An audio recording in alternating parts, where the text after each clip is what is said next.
Hello everyone, welcome back to my channel. কেমন আছো তোমরা? আশা করি সবাই খুব ভালো আছো আর আমরাও খুব ভালো আছি। তো গুড মর্নিং সবাইকে।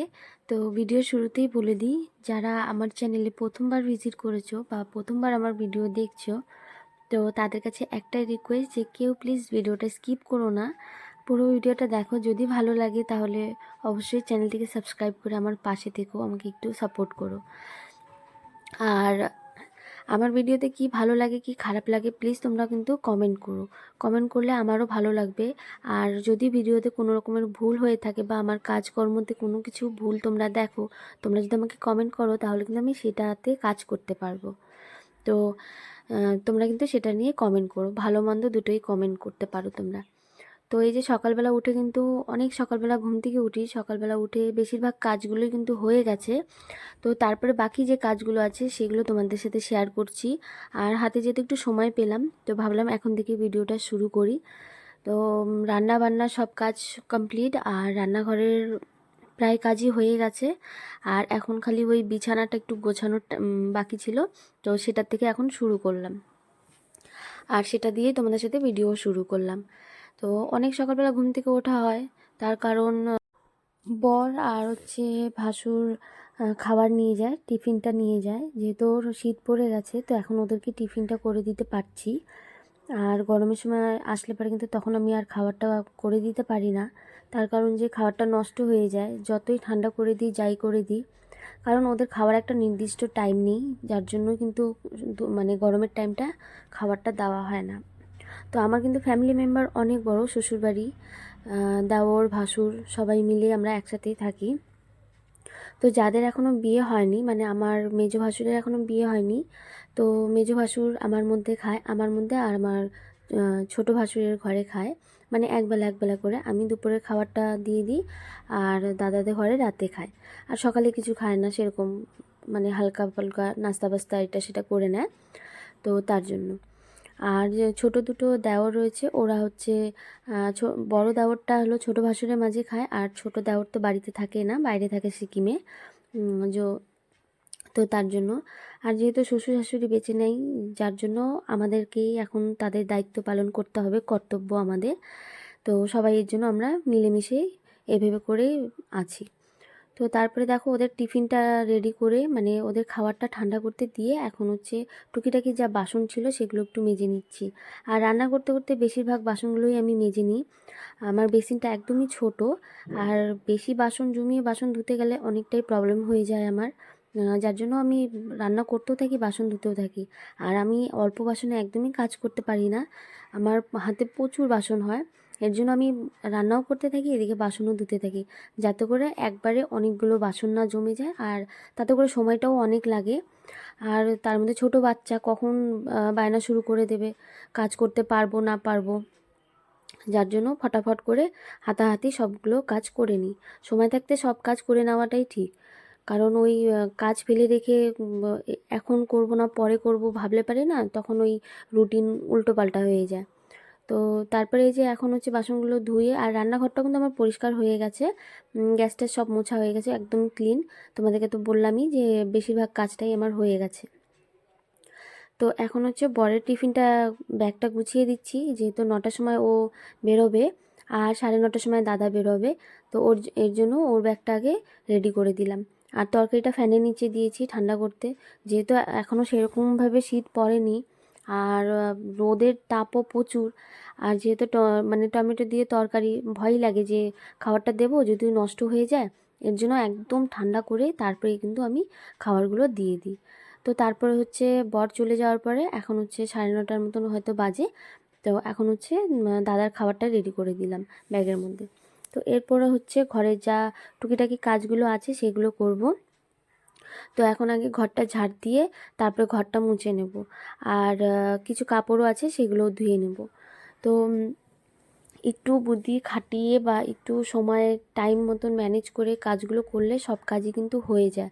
কিন্তু তারপরেও না, যখন ছোট বাচ্চা থাকে তো তুমি যতই টাইম মেনটেন করে চলো, মানে তোমার কাজ পিছিয়ে থাকবেই, এরকম একটা অবস্থা হয়ে যায়। আর যেহেতু এখন শীতের বেলা, তো একদমই সময় হয় না, মানে কখন যে চোখের নিমেষে টাইমগুলো চলে যায় একদমই টাইম পাই না, যার জন্য আমি রেগুলার ভিডিওও দিতে পারি না, ডেলি ব্লগও করতে পারি না। শুরুতে করেছিলাম, ডেলি ব্লগ দেওয়ার চেষ্টা করেছিলাম, কারণ কিন্তু ওই ডেলি ব্লগ দিতে গেলে না আমার প্রবলেম হয়ে যায় কি, যে ভিডিও করা বাচ্চা নিয়ে হয় না সব সময়। তারপরে এডিটিংয়ের একটা ব্যাপার আছে, তো সব কিছু মিলিয়ে না আমি করে তুলতে পারি না।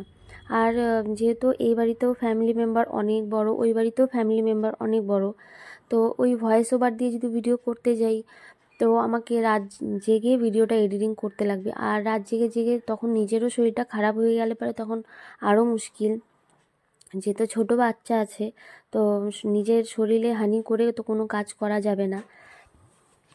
তো এর জন্য এখন চেষ্টা করি দিনের বেলা করে ভিডিওটা এডিটিং করার। আর যদিও হলো দিনের বেলাও ভিডিও এডিট করতে যাই, তাও ফ্যামিলি মেম্বার এত চারোপাশ দিয়ে এতটা ব্যাকগ্রাউন্ড সাউন্ড, ভিডিওটা তখন না ভালো হয় না। তখন তোমরা দেখো, তোমাদের কাছে ভালো লাগে না যে সাইড দিয়ে এত সাউন্ড আসছে, আমার সাউন্ডটা ক্লিয়ার মতন শুনতে পাচ্ছ না। তো আমিও যেহেতু ভিডিও দেখি, ব্যাকগ্রাউন্ডের সাউন্ড থাকলে কিন্তু ভালো লাগে না সেই ভিডিওগুলো। তো কি করব, এইভাবে করেই ভিডিও করছি। এই বাড়িতেও ফ্যামিলি মেম্বার অনেক, ওই বাড়িতেও ফ্যামিলি মেম্বার অনেক।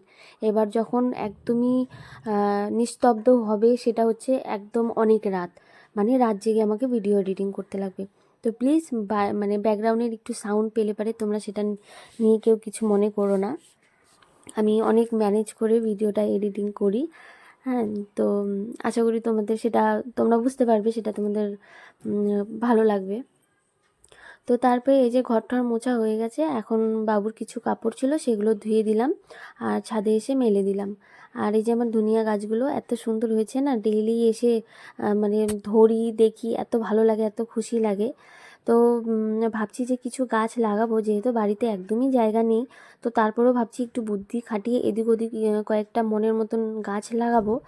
তো দেখা যাক কি হয়, সেটা হয় কি না হয়, তো সেগুলোও তোমাদের সাথে শেয়ার করব।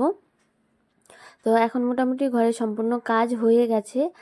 আর আমার ছেলে এই যে বাইরে খেলছে। আর রোদ কিন্তু ভালোই, মনে হচ্ছে না যে শীতের দিন। তো এই যেখানে কিছু বোতল বের করেছি, ডেলিটা দিন ভাবি বোতলগুলো ধুয়ে দেবো, কিন্তু ওই হয়তো দুটো বোতল খালি রয়েছে, একটা বোতল, সবগুলো বোতল একসাথে খালি হয় না। তো এর জন্য আর বোতলগুলো ধোয়াই হচ্ছিলো না। তো আজকে ফাইনালি বোতলগুলো একটু খালি করে তারপরে আমি বোতলগুলো ধুবো। তো এই বোতল ধুতে গিয়ে আমার তো সর্বনাশ হয়ে গেছে, যে জল চলে গেছে। টাইম কলের যে জলটা আসে সকালে আর বিকালে, তো সেই জলটা চলে গেছে। তো ঘরে আমার একদমই জল ছিল না। পরে কি করব, খেতে তো হবেই। তখন ছোটো জায়ের কাছ থেকে 2 বোতল জল নিয়ে সারাটা দিন চালিয়েছি। বোতলগুলো ধুতে গিয়েই আমার এই জলের, আর এমনকি আমি বিকেলবেলাও জলটা পাইনি। বিকেলবেলা এতটা আমাদের এখানে কলটার মধ্যে এতটা ভিড় হয় যে অপেক্ষা করে থাকতে থাকতে দু এক সময় হয় যে আমি জলই পাই না। আর ওই ভিড়ের মধ্যে বাচ্চা রেখে গিয়ে আমি যে জল নেব সেটাও আমার সময় হয় না। তো কি করব, সময় সময় এরকম হয় যে বরকে দিয়ে নিয়ে আসায় ওই ভিড়ের মধ্যে, যেহেতু আমার সম্ভব না যে আমি ভিড়ের মধ্যে দাঁড়িয়ে থেকে আমি জলটা নিয়ে আসব। যখন দেখি ফাঁকা হয় তখনই আমি নিয়ে আসি। তো এখন হচ্ছে এই যে বোতলগুলো ধুয়ে দিলেই আমার কিন্তু প্রায় কাজ শেষ, আর স্নান পুজোটাই থাকবে। তো আমি বোতলগুলো ধুচ্ছি হলো খাওয়ার যে সোডা থাকে সেই সোডা, আর হচ্ছে লেবু। তো ওটা দিয়ে একটুখানি জল দিয়ে ভিজিয়ে রাখলে পারে না, ভিতরে যে একটা লালচে ভাব থাকে, তো সেটা কিন্তু উঠে যায়। খুব বেশি খাটনি করতে হয় না, একদম ঝকঝকা পরিষ্কার হয়ে যায়। আর নিরমা দিই না, নাহলে বোতল থেকে নিরমার গন্ধটা যেতেই চায় না, এর জন্য নিরমা দিই না। খাওয়ার সোডা দিলে একদমই খুব সুন্দরভাবে পরিষ্কার হয়ে যায়। তো বোতলগুলো ধুয়ে, তো তারপরে এখন যাচ্ছি হচ্ছে আমাদের বাড়ির পাশে একটা বড় মাঠ আছে, নদী আছে, তো সেখানে যাচ্ছি। আর সেখানে কেন যাচ্ছি জানো, তোমাদেরকে বললামই যে কিছু গাছ লাগানোর ইচ্ছা আছে, তো দেখি কি হয়। তো মাটি নিব করে আমি এলাম আমার 2 বাচ্চাকে নিয়ে, মানে আমার ভাসুরের ছেলে, আমার ছেলেকে নিয়ে আসলাম। আর আমাদের পাশের বাড়ি এই যেখানে দেখছো ছেলেগুলো, যে বাচ্চাগুলো খেলছে, তো ওদেরকে আমি বলেছিলাম আমাকে মাটি তুলে দিতে, তাহলে আমি ওদের চাউমিন খাওয়ার টাকা দেব। তো বলেছিলাম, ওরা বলেছিল যে ঠিক আছে। তো আমি আসলাম যে দেখি কোথাকার মাটিটা ভালো। আর যেহেতু এটা বড় একটা মাঠ, আর এখানে মাটি খুঁড়তে দেবে না, তো এক সাইড থেকে বাচ্চাগুলোকে দেখিয়ে দেওয়ার জন্য আমি আসলাম, নাহলে হয়তো ওদেরকে বকাও দিতে পারে, তো তার জন্য আমি আসলাম। আর ওই কোনায় যে দেখতে পাচ্ছ ওটা হচ্ছে আমার বাবার বাড়ির ওই সাইডটা, আর এই পাশটা হচ্ছে আমার শ্বশুরবাড়ি। তো এতটাই দূরত্ব আমার বাড়ি আর বাবার বাড়ি। তো যাই হোক, বাড়িতে এসে স্নান করে পুজো দিয়ে আজকের মতন ভিডিওটা এখানেই শেষ করলাম, আর ভিডিওটা বড় করলাম না। তো কেমন লাগলো ভিডিওটা তোমরা কিন্তু অবশ্যই কমেন্ট করে জানিও। তো চলো সবাই